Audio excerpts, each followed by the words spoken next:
Baik, bismillahirrahmanirrahim. Assalamualaikum warahmatullahi wabarakatuh. Jumpa lagi dengan saya di Abil Maiwa Channel. Jadi teman-teman, channel ini merupakan channel pendidikan tempat kita berbagi tentang aplikasi pendidikan, Microsoft Office, serta tips dan triks komputer.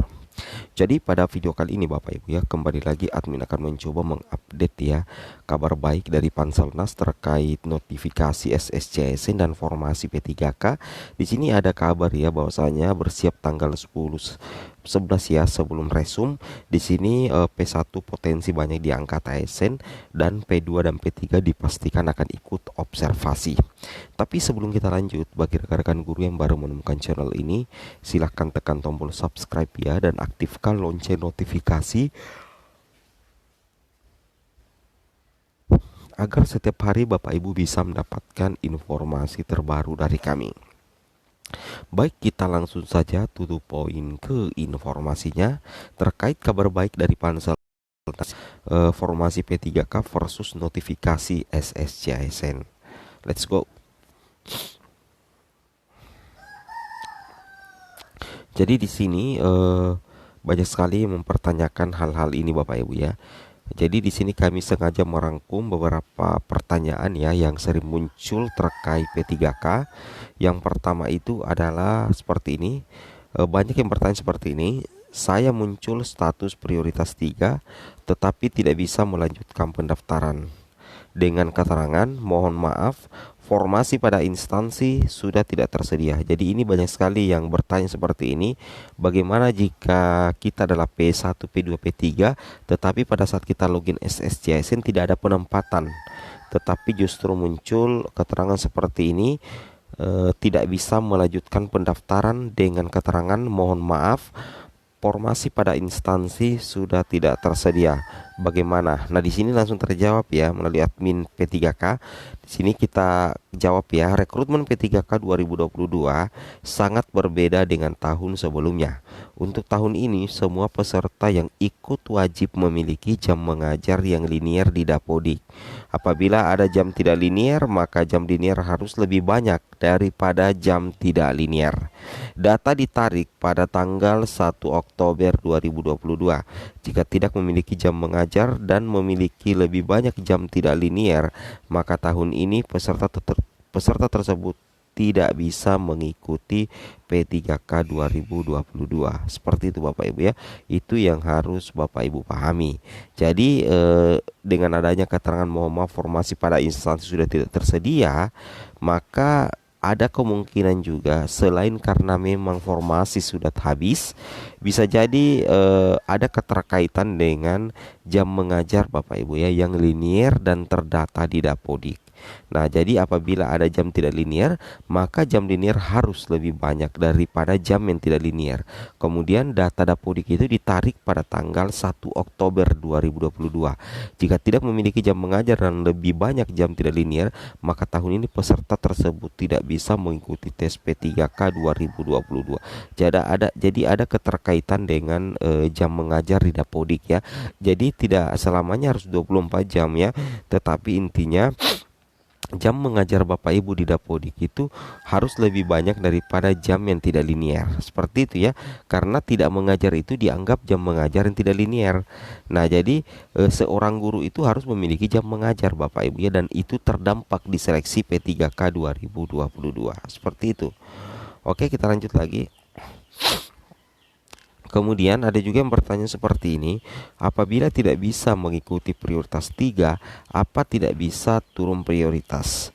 Nah, jadi ada yang bertanya, posisinya saat ini adalah P3 tetapi tidak bisa mengikuti prioritas 3. Apa tidak bisa turun prioritas? Maksudnya ke pelamar umum. Jawabannya adalah tidak bisa karena status prioritas dikunci. Pesertanya sudah terdata masuk ke prioritas mana.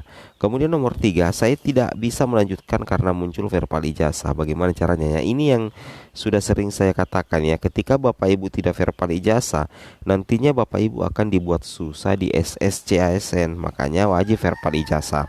Jawabannya adalah verbal ijazah dilakukan di info GTK masing-masing. Jika verbal ijazah menggunakan upload ijazah, berarti dinas pendidikan yang approve. Jadi Bapak Ibu hubungi dinas pendidikan. Jadi intinya kalau metode upload berarti Bapak Ibu untuk mempercepat proses verbal ijazahnya, silahkan kunjungi dinas pendidikan. Seperti itu ya. Apabila muncul data Anda tidak terdata di data pokok pendidikan, maka aplikasi sedang error sistem, trafficnya masih sangat tinggi. Ya, jadi kalau misalkan pada saat login tiba-tiba muncul data Anda tidak terdata di data pokok pendidikan, jangan panik dulu, kemungkinan website SSCASN itu yang error Bapak Ibu ya. Jadi tunggu saja sehingga trafficnya menurun nantinya. Oke, kita lanjut lagi. Di sini Bapak Ibu ya ada informasi terbaru ya terkait welcome seleksi P3K 2022. Dan tentunya info ini lebih banyak datang dari Bapak Andika Garendra ya. Di sini dikatakan untuk P1 yang daerahnya membuka formasi, panitia akan menghubungi kembali menjelang akhir pendaftaran sekitar tanggal 10 atau 11. Harap bersabar.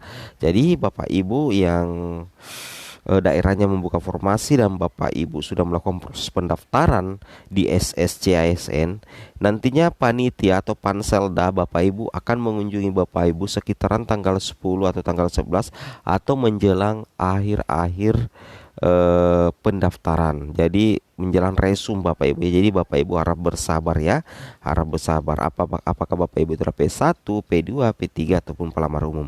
Di sini dikatakan oleh Pak Andika, di sini jawab oleh Pak Andika ya, mengatakan seperti ini. Tapi kenapa sistem Bapak ya saya turun prioritas? Begini jawaban sistem. Untuk P1 yang daerahnya membuka formasi, maka panitia akan menghubungi kembali menjelang akhir pendaftaran sekitar tanggal 10-11. Jadi harap bersabar. Jadi ini terkait dengan notifikasi tentunya Bapak Ibu ya yang ada di SSCASN. Apakah Bapak Ibu mendapatkan kuota formasi penempatan atau tidak di SSCASN?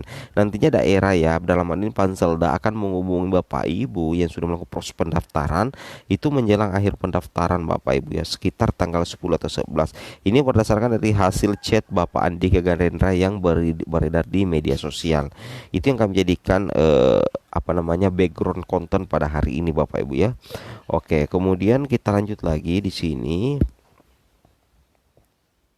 Di sini dikatakan ya ada sebuah data di sini Bapak Ibu ya. Di sini satu pendidikan matematika, Anda tidak mendapatkan penempatan, Anda diperbolehkan untuk turun status.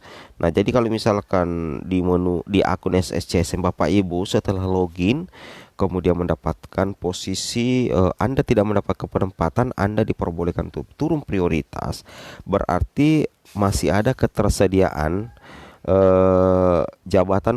mapel jabatan fungsional lainnya yang sesuai dengan linearitas ijazah Bapak Ibu yang Bapak Ibu bisa lamar di seleksi P3K dengan catatan Bapak Ibu harus turun prioritas baik itu ke P2 atau P3.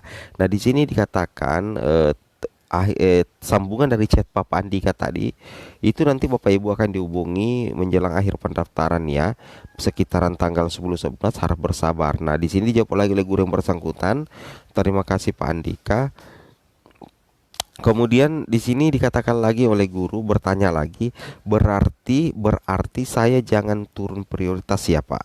Nah, jadi si guru ini atau guru lulus PG ini yang ingin hendak turun prioritas sempat mengatakan kepada Pak Andika melalui pesan WA, berarti saya jangan turun prioritas dulu ya Pak. Tetapi justru dijawab oleh Pak Andika, gak apa-apa turun ya, gak apa-apa turun, kan data P1 tetap terekam. Nah, jadi bagi rekan-rekan guru yang sudah lolos passing grade, ketika Bapak Ibu turun status P1 Bapak Ibu itu tidak akan hangus.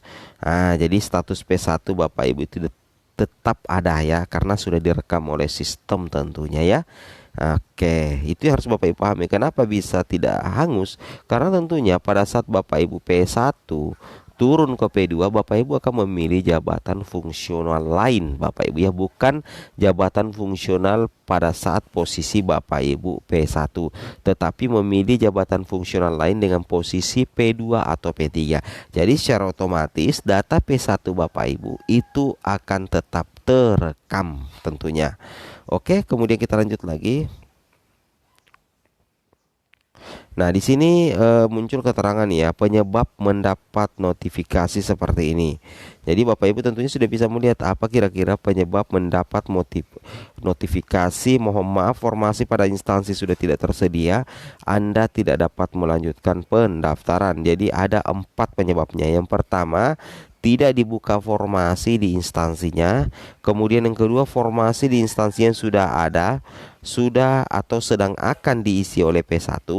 Kemudian yang ketiga, tidak sama dengan ijazah yang dimiliki dengan tugas yang diampunya. Kemudian yang keempat, bekerja di lembaga lain tetapi terdaftar. Nah, di sini yang poin ketiga yang admin sorot. Salah satu penyebab mendapat notifikasi ini tidak sama dengan ijazah yang dimiliki dengan tugas yang diampunya. Nah, di sini Bapak Ibu bisa cek sendiri. Di sini di salah satu sekolah ada formasi ya untuk mapel guru kelas jabatan ahli pertama. Kuota P3K-nya itu adalah 1, kemudian di SD Negeri Situ Gede. Nah, sebenarnya ada formasi di SD Negeri 1 Situ Gede, itu alokasi formasinya 1. Mapel jabatannya adalah guru kelas Bapak Ibu ya.